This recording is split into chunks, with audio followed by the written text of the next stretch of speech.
ये जुबान किस लिए अल्लाह ने अता फरमाई है। अगर आज हुजूर सल्लल्लाहु अलैहि वसल्लम की इज्जत और नामूस पर हमने बात नहीं करनी तो फिर क़यामत वाले दिन हुजूर की बारगाह में क्या हम मुंह लेकर जाएंगे। अगर आप दर्रों के अंदर नहीं निकल सकते, वहां पर जाकर जिस तरह उन नौजवानों ने अपनी जानों के नजराने पेश किए, और यकीन जाने मेरी आंखें जो है वो आंसुओं से तर थी जब मैं वो वही वीडियोस देख रहा था कि उन नौजवानों को जो है वो सीधी गोलियां बरसाई गई, शेल बरसाए गए। और उन नौजवानों के जज्बों को मैं सलाम पेश करता हूं कि गोली लगी हुई है, एक नौजवान को स्ट्रेचर पर उल्टा लेटा हुआ है और शदीद तकलीफ के अंदर मुब्तला है।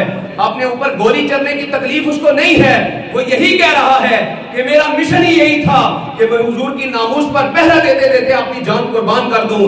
ये तो एक जान है, अगर 1000 जाने भी होती मैं हुजूर के नाम पर कुर्बान कर देता। उन नौजवानों को मैं सलाम अकीदत पेश करता हूं जो 1.5-2 दर्जन से ज्यादा नौजवान शहीद हुए और जो बेशुमार सैकड़ों की तादाद के अंदर नौजवान जख्मी हुए और जो अभी भी रोडों पर मौजूद हैं। उन उलमा को हम सलाम अकीदत पेश करते हैं।